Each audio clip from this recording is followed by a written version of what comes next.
Ini foto ini memang disengaja dibuat blur karena ini adalah foto alat vital korban pembantaian kilometer 50, yaitu Ahmad Sofyan dan Lutfi Hakim, yang bengkak dan rusak parah karena disiksa aparat. Dr. Abdullah Yahamahua mengungkap ada eksekutor lain. Sudah terungkap, ada eksekutor lain yang membantai dengan sadis 16 KTP. Pendananya juga sudah terungkap, yang pemberi dana sudah terungkap. Sekarang ada eksekutor lain. Insya Allah tahap demi tahap, biidznillah, atas pertolongan Allah, kasus ini akan terungkap tahap demi tahap.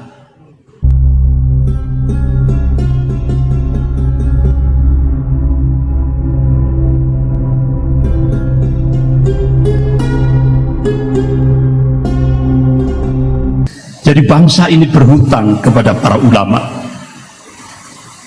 Dari bangsa ini berhutang kepada para ulama. Ini fakta sejarah. Contoh, ketika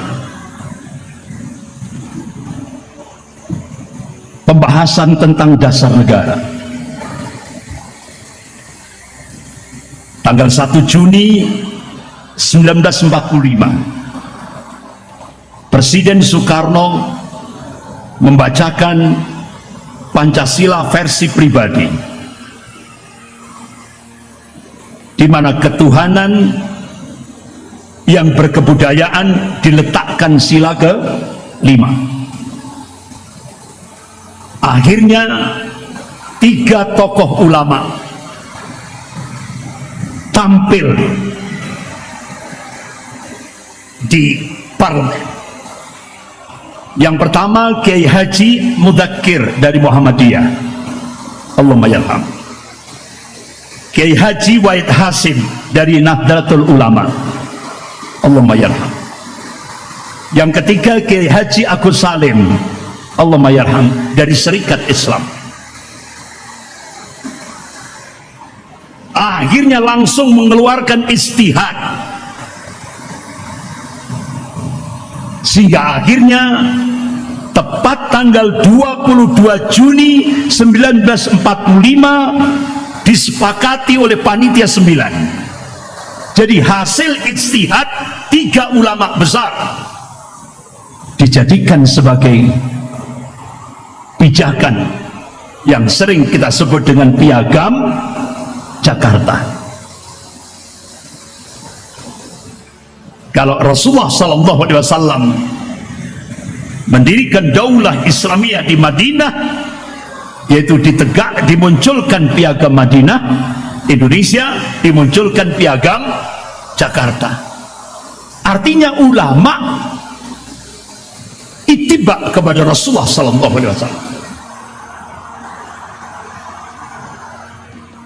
Jadi benar-benar ini sah, konstitusional. 22 Juni 1945, preambul pembukaan Undang-Undang Dasar 1945. Bahkan dengan tegas di situ, negara Republik Indonesia berdasarkan ketuhanan yang Maha Esa. Tapi tanggal 22 Juni dalam Piagam Jakarta yang asli, negara Republik Indonesia berdasarkan ketuhanan dengan melaksanakan syariat Islam bagi pemeluknya. Kemudian sila yang kedua, kemanusiaan yang adil dan beradab. Sila ketiga, persatuan Indonesia. Sila keempat, kerakyatan yang dipimpin oleh hikmat kebijaksanaan dan permusyawaratan perwakilan. Sila kelima, keadilan sosial bagi seluruh rakyat Indonesia. Sampai di 17 Agustus 1945 sah secara konstitusi. Tapi malam hari setelah proklamasi Republik Indonesia, tepatnya malam 18 Agustus 1945, kalangan umat Kristiani dari Indonesia bagian timur memberikan ultimatum lewat opsir Jepang kepada Bung Hatta. Kalau 7 kata dalam Piagam Jakarta tidak dihapus, umat Kristiani Indonesia bagian timur akan melepaskan diri dari negara Republik Indonesia. Sehingga akhirnya siapa yang dalam kondisi kritis seperti itu muncul untuk memberikan solusi dalam kehidupan berbangsa dan bernegara? Muncul 2 tokoh ulama.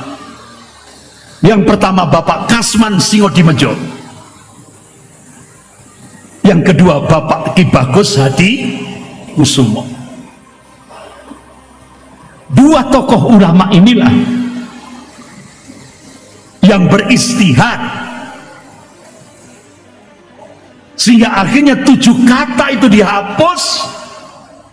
Berarti yang tersisa ketuhanan, titik. Akhirnya 2 tokoh ulama ini, yaitu Bapak Kasman Singodimedjo, Allahumma yarham, dan Bapak Ki Bagus Hadikusumo, Allahumma yarham, langsung benar-benar beristihad, ditambah Yang Maha Esa, sehingga kewajiban melaksanakan syariat Islam bagi pempenuhnya dicoret. Jadi syariatnya dicoret, diganti tauhid. Nah, syariat sama tauhid tinggi mana? Tinggi mana? Tauhid. Nah, itulah. Sehingga akhirnya tanggal 18 Agustus 1945 resmi konstitusi negara dalam preambul pembukaan Undang-Undang Dasar 1945 negara Republik Indonesia. Jadi langsung saya baca bawahnya itu, berdasarkan ketuhanan Yang Maha Esa, kemanusiaan yang adil dan beradab, persatuan Indonesia, kerakyatan yang dipimpin oleh hikmat kebijaksanaan dan permusyawaratan perwakilan, keadilan sosial bagi seluruh rakyat Indonesia. Ini konstitusional. Sampai puncaknya terjadilah perdebatan di konstituante, di parlemen, mulai 56 sampai 59.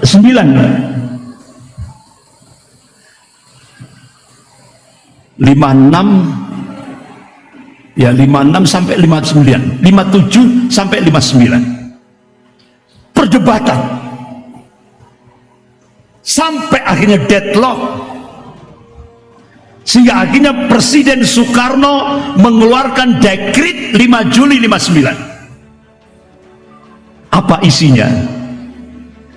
Presiden Soekarno menganulir kembali, artinya dekrit 5 Juli 59 itu kembali kepada Undang-Undang Dasar 45 yang asli, dan Presiden Soekarno kembali menganulir Piagam Jakarta berdasarkan dekrit 5 Juli 59. Berarti itu sah sampai hari ini. Tapi inilah yang terjadi. Begitu merah menguasai Indonesia, akhirnya tahun 2016 dikeluarkan keputusan presiden,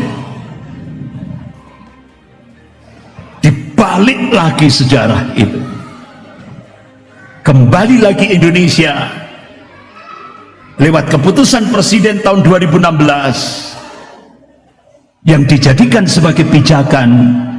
Itu adalah Pancasila versi pribadi, bukan versi konstitusi.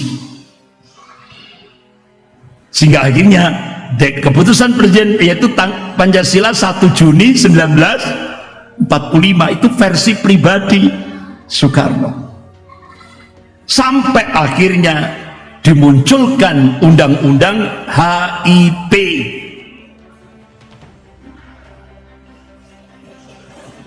Sehingga akhirnya dengan undang-undang HIP itu Pancasila tidak lagi sebagai sumber hukum dalam kehidupan berbangsa dan bernegara.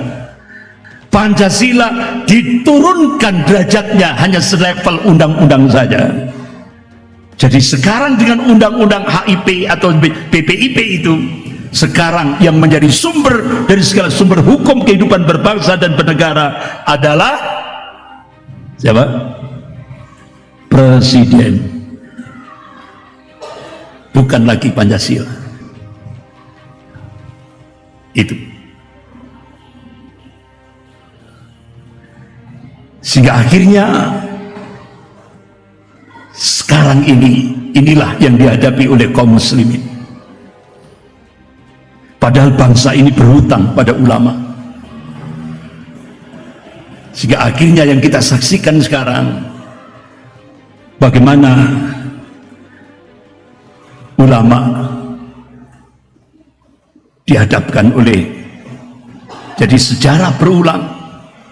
Kalau dulu Buya Hamka, Allahumma yarham, Buya Hamka ketika beliau menolak ideologi Nasakom, nasionalis agama komunis, beliau langsung dijebloskan ke penjara tanpa prosedur hukum 4 tahun penjara. Disiksa di dalam penjara, dirampas hartanya, disita harta beliau, ya, disiksa di dalam penjara tanpa prosedur hukum. Nah, kira-kira sejarah itu berulang tidak sekarang? Kalau dulu Buya Hamka, sekarang siapa? Habib Rizik Syihab.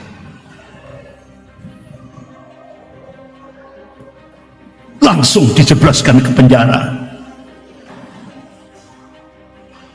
rekeningnya diblokir, rekening keluarganya diblokir semuanya,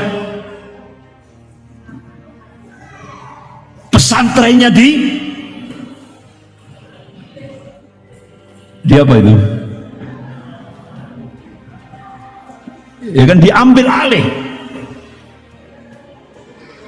Pengawalnya dibunuh dengan cara-cara biadab, dengan cara-cara keji, ya.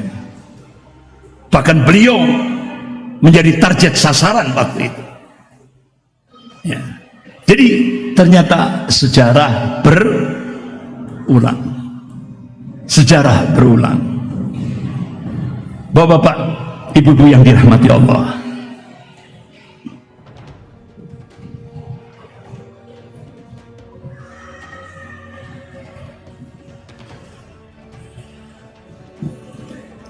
coba ini,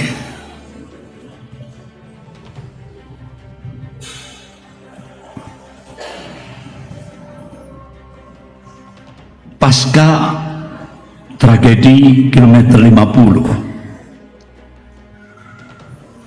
saya dan keluarga serta Laskar FPI pengawal tidak pernah tahu bahwa gerombolan beberapa mobil yang menguntit, memepet dan menimbaki rombongan kami bersama keluarga secara brutal itu adalah aparat titik-titik. Tidak nyangka, karena waktu itu Habib Rizik bersama keluarga melihat ini kendaraannya bukan kendaraan aparat, terus pakaiannya hitam-hitam, bukan pakaian seragam aparat. Kami hanya tahu bahwa mereka itu ada gerombolan begal karena pakaiannya hitam-hitam, penjahat biadab yang menggunakan beberapa mobil untuk menyergap, menyerang secara kejam dengan tujuan mencelakakan kami dan keluarga, karena mereka tidak menggunakan mobil dinas dan tidak memakai seragam aparat, serta tidak memperkenalkan diri atau menunjukkan kartu identitas. Jadi jelas bahwasanya 6 syuhada Laskar FPI dan pengawal kami dibantai secara sadis oleh gerombolan begal yang sangat biadab serasa itu, yang belakangan diakui dengan bangga sebagai pahlawan oleh titik-titik. Nah, ini. Akhirnya Habib Rizik alhamdulillah ngaku, ya kan, ngaku. Padahal kami pada saat itu melihat tanpa identitas, pakainya hitam-hitam. Nah ini. Jadi bapak-bapak, ibu-ibu yang dirahmati Allah, ini foto ini memang disengaja dibuat blur karena ini adalah foto alat vital korban pembantaian kilometer 50, yaitu Ahmad Sofyan dan Lutfi Hakim yang bengkak dan rusak parah karena disiksa aparat. Bahkan jenazah di mana tubuhnya itu penuh dengan luka siksaan, ada mukanya yang lebam, mata tembus peluru, ya. Ya.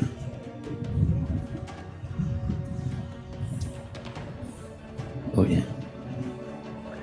Jadi mukanya lebam, matanya tembus peluru. Jadi masih ada serbuk, berarti itu tembakan jarak dekat karena ada serbuknya.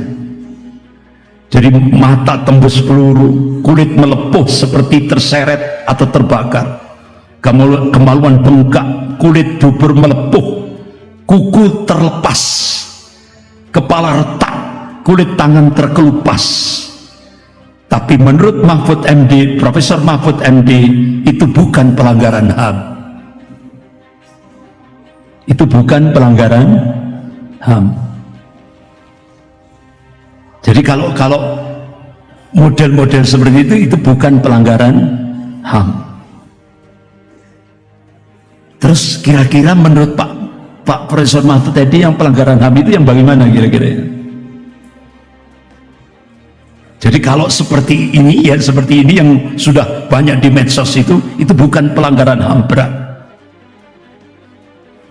Jadi kalau kacamata manusia yang punya iman itu sadis, Pak, keji.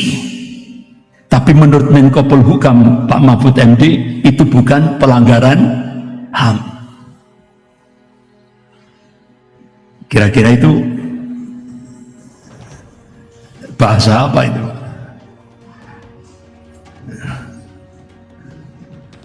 Kira-kira bahasa apa itu? Ya. Bapak-bapak, ibu-ibu yang dirahmati Allah, bahkan Dr. Abdullah Yahamahua mengungkap ada eksekutor lain, sudah terungkap ada eksekutor lain yang membantai dengan sadis 6 Laskar FPI itu. Pendananya juga sudah terungkap, yang pemberi dana sudah terungkap. Sekarang ada eksekutor lain. Ini insya Allah tahap demi tahap, biidznillah, atas pertolongan Allah, kasus ini akan terungkap tahap demi tahap. Dan mudah-mudahan Indonesia dilindungi oleh Allah Subhanahu wa Ta'ala. Amin ya rabbal alamin. Saya kira itu dulu karena waktunya terbatas.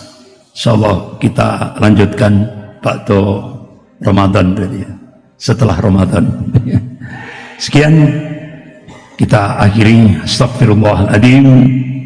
Subhanakallahumma wa bihamdik, asyhadu an la ilaha illa anta astaghfiruka wa atubu ilaik. Wabillahi taufiq wal hidayah. Wassalamualaikum warahmatullahi wabarakatuh.